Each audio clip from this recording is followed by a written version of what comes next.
Welcome back to Let's Play Out of the Park Baseball 25. This is opening day.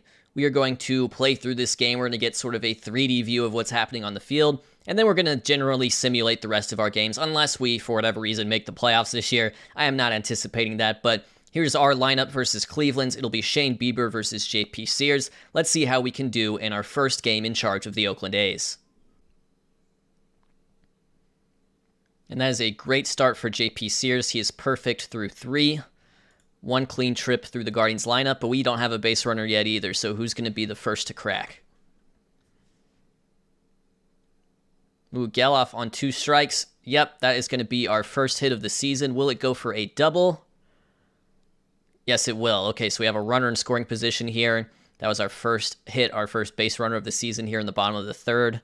It's going to be Shea Langoliers up next. Oh, he puts a charge on this one. Geloff is moving. Will it get down? Yes, it will. That's going to be our first run of the season. Looks like it's going to be back-to-back doubles here for Geloff and Langoliers to start. Give us a 1-0 lead here in the bottom of the 3rd. Okay, runners on 2nd and 3rd for Cleveland with no outs. Let's see how JP Sears can handle it. He's got to deal with Jose Ramirez here. I'm going to, I think, pitch around Jose Ramirez. We do have first base open. He is the most dangerous hitter in that lineup, and we get a strikeout out of it, so that works. Ramon Laureano, ground ball, and that will drive in the run, but we'll also take the out, so that'll tie up the game 1-1, and then can he get out of the inning here? I think that's Naylor. Oh, looks like, wow, okay, listen, Miguel Rojas, we signed you for the defense. What is the deal with that? That is a huge problem. Okay, so Bo Naylor. That was Josh Naylor, and we get a strikeout of Bo Naylor. No problem. Still a tie game, 1-1. Ooh, back-to-back hits to lead off for Cleveland here. Ooh, going first to 3rd, and we got him. Kyle Isbell with the outfield assist. Darn good throw by Isbell. Quan does take 2nd, though. 3rd time through the order here for JP Sears. I want to get as much out of him as I can, but we have runners on 1st and 2nd, 1 out. I don't think our bullpen is particularly good, but any more trouble, we'll have to start warming up someone. Oh, and that will go over the head of our center fielder, Kyle Isbell. And that's what is the end result of that going to be? Quan comes home, so that's going to tie the game up. And I think we got runners on 2nd and 3rd, it looks like. And now we got to deal with J-Ram. So, you know what? We can pitch around J-Ram again. A similar situation, runners on 2nd and 3rd, and deal with Laureano if need be. J-Ram does make contact, but we get him to fly out. So there we go. We pitch around him. He chases one he shouldn't have, and the score is 2-2. And we've got a ground out to 3rd, force out at 2nd. That is a strong start for JP Sears. 6 innings, 2 runs allowed. I imagine we will go to the bullpen. Okay, bottom 8. Can we get something going here? Still a tie game, and it's going to be a leadoff walk for Miguel Rojas. Okay. Feeling good about that. Feeling good. That's how you want to start the inning. Top of the order, Jared Triolo, get down ball. Yes, bloop, bloop, bloop. This is huge. We're going to have a runner in scoring position now. They're going to bring in Scott Barlow. We've got Ryan Noda up. Let's see. 1-2 pitch. Strikes out. Okay. I'm going to get Mason Miller warming up. I'm just going to say, even if it's a tie game, I want him pitch in the 9th, and if it's a safe situation, great. Edward Olivares. Infield pop-up. So this is not the type of hitting we're looking for. It's not productive with a runner in scoring position, no outs. Now it's 2 outs for Seth Brown. Seth Brown 1 for 3 on the day, and he is going to strike out. Wow. And then Stephen Kwan pulls one down the first baseline. Well handled by Noda. Let's try to walk this off. Runner goes. This time he does go. And we do have a stolen base. That's our first steal of the season. That's Isbell. That is scoring position. Can we get a hit here to walk things off? 2-2 count. Langoliers, half swing, strikes out. So we are going to extras on opening day. This has been a fun one. Mason Miller, only 7 pitches in the 9th. I want him in the 10th here versus Estevan Florial. Lays down the bunt. A coward's move. Trying to manufacture a run against me. Andres Jimenez bunt again. Is this a double play? Wow. Andres Jimenez bunts it straight up in the air. It is caught. And then you get sort of backpicked at 3rd base. Unbelievable. So now with a real chance to walk it off again, here we are. Miguel Rojas still facing Clase A. We both leave our closers in, and it's a strikeout. Okay. Jared Triolo. Come on, get us the walk-off hit. Pulled down the 3rd baseline, fielded by the 3rd baseman, and we're back to 2 outs. Yeesh. Okay, let's see. Ryan Noda, 2 outs. 0-2 pitch. Yeah, I could have guessed what that 0-2 pitch was going to be. Game remains deadlocked at 2. 2 outs. This is unbelievably heroic stuff from Manuel Clase. Brent Rooker it is. Brent Rooker, easily fielded. We move on to the 12th. Got a chance to walk it off here, and thankfully it is not going to be against Emmanuel Clase. Let's get... all these guys stink. Let's try Adrian Martinez. Let's just hopefully walk it off here. Eli Morgan versus Kyle Isbell, 0-2 count. And he hits him. Okay, that's better than striking out. Zach Geloff, 0-2 count. Strikes out.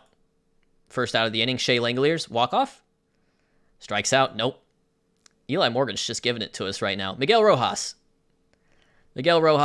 We are on to the 13th inning. So that leaves Jimenez here, 2 outs. Oh, and it gets through. Andres Jimenez, a 2-out hit. I can't stand that guy. To take the lead. Leaves Kyle Manzardo up next. Let's limit the damage here. Really allowing 1 run isn't all that bad. All right, 3-1 to Triolo here. He walks. Okay, so Triolo representing the winning run. Let's see what Ryan Noda can do against Eli Morgan. Ryan Noda hits it to the pitcher, Eli Morgan. They've got the force out at second, but the runner does advance to third. So we do have a chance to at least get a sacrifice here and extend this game. Edward Olivares, 1-2 count, strikes out. That's really not what we needed at all. And that means our final hope is going to be Seth Brown. I should probably have someone. Nah, I'm okay. I don't need someone warming up. That's just now. Seth Brown, potentially the final hitter of the game. Oh, and we'll see. He hits it. He puts a charge into it, and it's caught just in front of the warning track. That is your game. Cleveland win 3-2 in the 13th inning. A real barn burner. And look, we didn't win, but if we play that competitive level of baseball all year, we may surprise some people. Here's your box score from the day. Good start by JP Sears. Really good run from the bullpen. Even Adrian Martinez. I mean, I can't really fault him for allowing, a ghost runner on second to score, but just couldn't get the offense going after those first few innings. Had some opportunities, but just couldn't score. By the way, just in case so you know, this is Amateur Hour. The Development Lab is a new feature for this year, and it is now closed because I waited till opening day to do it. I was looking at it earlier, and I was like, oh, I'll wait till opening day to do it. Nope, can't do it. But basically, you can drag players in here and try to improve them in certain skills. I unfortunately just can't do that this year. I don't think it's going to have a huge effect on this year necessarily, but yeah, that is a new feature that the devs would probably like for me to show off, but I can't because I'm a big dum-dum. So we have started this season 0-6, which feels pretty bad. We're already 5 games behind Seattle in the AL West. Can we at least get our first win of the year versus Boston so we don't get just swept back-to-back? We got swept by Cleveland. Can we win one versus Boston? By the way, we lost to Boston in extras, and we lost to Cleveland in extras again. So we've lost 3 extra inning games in these first 6 games. Let's get a win. Yes, we won. We won. Let's see how it happened. Pitchers duel: Paul Blackburn, Jim, Mason Miller, Jose Hernandez. We score 2 runs off of Cutter Crawford thanks to 2 runs in the first. We score early. We don't score late. All right, first big news of the season here. It is April 6th. Mason Miller out for 2 to 3 months with hamstring strain. So, okay, at least on the bright side, it's not like an arm injury, and it's not like, he needs Tommy John or anything like that. But yikes, that hurts to lose our closer and really one of the main guys who's going to draw anyone to the ballpark in the first place. So we'll have to deal with that as the season goes along. I'm going to promote Zach Jackson to the active 26-man roster from AAA Las Vegas in a corresponding move after putting Mason Miller on the injured list. All right, we are here for our monthly check-in. It is May 1st. We are 12-19. We are 6.5 games out of the division.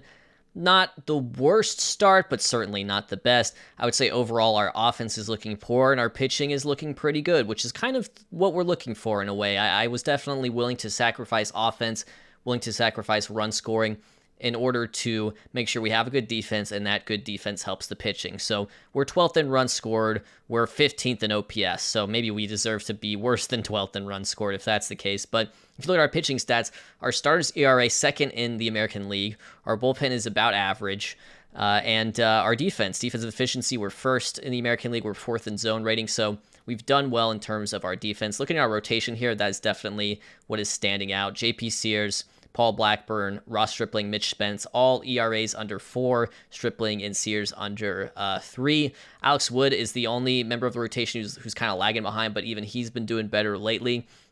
And honestly, some of his underlying stats, like these ratios and strikeouts, walks and home runs, pretty solid overall. And we're especially paying attention to Wood and Stripling, who's off to a phenomenal start, because they are potential dangle the bait trade pieces at the trade deadline. This may be able to really help us jumpstart this rebuild, because we may be able to flip them for some good prospects if they continue to pitch well. And the bullpen, sort of Jose Hernandez has taken over the closer duties. He leads the team in saves. And let's see who else. Michael Kelly has been a surprise for us as well. He's got a ERA under 1, and then Zach Jackson, who we promoted, with the Mason Miller injury, he has thrown his first 9 innings without allowing an earned run in either. So that's your little update. Offense, nobody's doing really all that great, but I guess Isbell and Triolo and Geloff are good. Triolo had like a 6-for-6 day. But his, not hitting for much power. His OPS is around 700. Let's check on Isbell. Similar, just a lot of high batting average. And then Geloff probably the best hitter on the team so far. We may need to rearrange the lineup a little bit, because we have guys like Brent Rooker really struggling and Ryan Noda not doing that great either. So we'll see about that later on, but that is your check-in for May. Quick prospect update for May 15th. We'll start with Zahir Hope, who we traded for with the Dodgers. His overall scouting outlook has gone down quite a bit. Most of his categories have decreased. He's only a 2-star potential now. So even though we traded for him, it looks like that is not going to necessarily give us the best returns, although he's still young, still only 19. And I don't necessarily regret the trade either, because we got Miguel Rojas out of it. He has an option for next year at $5 million as well. We may end up taking it just because we love that defense at shortstop. Got rid of Davis and Bleday, so I think we actually ended up freeing up a little bit of money with that deal when all was said and done. But that's the Zahir Hope. Lawrence Butler and Denzel Clark, both left-handed hitting corner outfielders in AAA. I thought Lawrence Butler was going to be our guy this year, but he's off to a slow start, whereas Denzel Clark off to a fast start. So maybe Denzel Clark could be someone who comes along and helps us later in the year in the outfield. We'll just have to see. Among the pitchers in AAA, a couple interesting updates here. There's Stevie Emanuels and Brady Basso. Those are the guys I want to talk about. Brady Basso doing really well as a starter, could come help us in the rotation sooner rather than later. We'll just have to see. And Stevie Emanuels has also been pitching in the AAA rotation, but because of his stuff and his control, I think he profiles more as a reliever, so he could help us out in the bullpen. So those are just a couple names to keep an eye on. Not calling anyone up just yet, but just keep an eye out for some of those guys. And speak of the devil, because just a couple of days later, Mitch Spence, sore shoulder. This is a minor injury. This is day-to-day. This is one he could play through. He would probably make 2 starts with it, but why risk it? He's a Rule 5 guy anyways. We might as well just let him hit the IL while we can. So here's what we're going to do. We're going to place him on the 10-day IL, and we will be bringing up, 15-day IL, and we will be bringing up Brady Basso, because I don't want, a minor shoulder injury to turn into a major shoulder injury if he tries to pitch through it. All right, May 21st, we are 20-30 through our first 50 games. Miguel Andujar is back. We've given him the full length of his rehab assignment, and I'm going to make kind of a controversial move right now. So both Brent Rooker and Ryan Noda have been poor for us, and even though Rooker's numbers, at least in terms of, let's say, OPS plus, are worse than Noda's, I actually think Noda has been worse in the sense that he's doing it with a pretty high BABIP, and Rooker's doing it with a pretty low BABIP, and Rooker's at least hit 8 home runs, while Noda has been limited to just 3 in 48 games. So I'm gonna demote Ryan Noda. Again, we're trying to maintain our overall sort of defensive first outlook, so I can't necessarily play Andujar and Rooker and Noda all at once, because that's gonna involve at least one of them playing the outfield, for example, and I don't find that necessarily acceptable. So Ryan Noda, we are allowed to do this because he served the full year of his Rule 5. But we're going to demote him to AAA Las Vegas, and we're going to at least give Miguel Andujar a run at DH while moving Brent Rooker to first base, just to see what happens. Doing a little check-in here on June 4th, we are 25-36, 10 games off the Houston Astros. Similar pattern to what we're seeing. We're 13th in runs scored. We're 14th in OPS, so we are not an offensive team. The biggest surprise has been the bullpen. The starters' ERAs have kind of fallen back down to earth. At least, everyone's in the 4s right now, although overall that's still 6th best in the American League, so it's been nice and consistent at least. But the bullpen ERA, 3.42, has surprised to some degree. I've got Joe Boyle closing a little more than Jose Hernandez now because he's been kind of shaky. But some of these guys at the back end, like Zach Jackson's been huge for us. Scott Alexander, who we got back from injury, has an ERA under 2 so far. Adrian Martinez has done well in sort of a long relief role for us. He's already racked up 37 innings, and we're only, 61 games into the season, so that's pretty impressive. But yeah, that's sort of the outlook of the team. Still doing good in terms of the defense. If you want to see how we're hitting right now, this is we're going to sort by OPS right here. Geloff, Langoliers, and then Andujar, again, really small sample with him because he just got started, but at least a little bit better than Ryan Noda's been doing, but it's definitely been led by Langoliers and Geloff. Geloff's had a pretty big year, and we'll see what happens when the all-star rosters come along, but I have to imagine that at this rate, Geloff will be ours. June 15th, we are 30-42, and it is a good day because Mason Miller is eligible to come off the injured list. He is healthy and ready to go. We're going to put him on rehab assignment. We're not going to do the maximum of 30 days, I imagine, but after you haven't pitched for 2 or 3 months, I think it's probably best to at least give him a little bit of time in the minors before he's thrust back into a high-leverage relief role. Got a mid-season email from John Fisher. We are 34-46. This guy came begging to me. He came begging on his hands and knees. Please save us. Please save us. What does he do? He turns around and he's flaming me right now. Team record, he says it's a long season, but the way the team is playing, I don't think fans would mind if the season was cut short. Listen, we're 34-46, all right? That's bad, but you gave me nothing. You gave me nothing to work with. Upgrade a position. We haven't improved at first base. I agree. He's right. I have not done that. I'll work on that. Find a top prospect. Jacob Wilson doesn't cut it. Well, first of all, previous regime drafted him. Second of all, I'm working on it. Build your farm, working on it, but still not happy. He expected a lot more from our farm system. I've only been in charge 3 months, dude. Improve fan interest. The fans have turned off to this team because of you, by the way, John Fisher. Now's the time to do something about it. I'm going to try. So those are some kind words from John Fisher. July 1st, I'm going to make sort of an unsentimental move right here. We have a prospect who has done well for himself this year in AAA, and the corresponding move is probably going to involve getting rid of Steven Piscotty at some point. So I'll explain how it works, but Steven Piscotty, Oakland A's, local guy, great story with how he ended up playing for them because his mother was sick.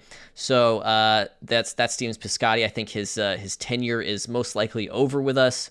What I'm going to do is I'm going to waive and DFA him, and I will show you the corresponding move and how I'm going to set up the lineup in our outfield going forward, because one difficulty is we are very left-handed right now. So Denzel Clark has done really well for himself in AAA this year. He's just turned 24 through 60 games. He has a 123 OPS plus. He has climbed the prospect rankings to the point that he is now the number 91 ranked prospect in the game.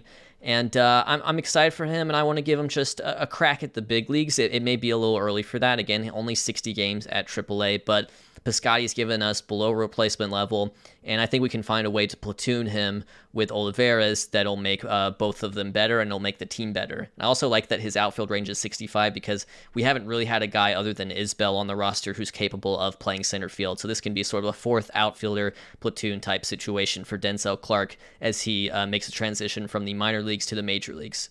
So it's going to be a new look for us here on July 1st. We are 37-49, 16 and a half games behind the first place Houston Astros. As you can see, we are last in the American League in most major batting categories or offensive categories, except for stolen bases. We're actually fifth in that, and we're first in base running. But you know what? The defense has been good, and that has in turn helped the starters and the bullpen be good. We're actually fifth in runs against, second in starters ERA, fourth in bullpen ERA. And I'm really sort of licking my chops here because I'm thinking about, I can't wait to trade Ross Stripling and Alex Wood, get their contracts off the books. Again, they're only 1-year deals, I think. But, there's some team that will be willing to pay for this level of production, I'm sure. And if I can get a neat prospect out of it, I'll be pretty happy. As far as a review of how our offense is looking, Denzel Clark is going to start against lefties for us. Miguel Andujar has a 109 OPS plus in his run as a DH so far. So to be honest with you, that's better than Ryan Noda was doing. And Brent Rooker has picked things up a little bit. He's on pace for a 34 home run season, albeit with a low average on base percentage. But so far, I'm pretty happy with that. And again, Andujar, I think, is a guy, if he can continue to be an above average hitter going into the trade deadline, another guy I'd be interested to move, because I don't really think he has a long-term view for this team. I don't really like him, but if he can give us some production in the short term and then I can flip him for someone, I'll be pretty happy we had Miguel Andujar all along. One thing that's definitely been key to us keeping at least a somewhat respectable record is injuries. We just haven't had very many injuries in general, and I'm sort of knocking on wood right now as I say that, but if you go and look at how I'm running the league right now, I'm running on a high injury frequency, which is realistic modern day. So apart from Mason Miller missing 2 to 3 months, and we had Mitch Spence miss a couple starts, which was more of a precautionary thing, if anything. We have not really had to deal with any injuries, and we may see those rear their ugly heads in the second half, in which case we'll have to rely on sort of our organizational depth. But so far, at 37 and 49 to wrap up the first half of the 2024 season, I would say I am somewhat surprised, although things are sort of going according to plan in terms of how the team is shaping up as a defense-first, pitching-first team.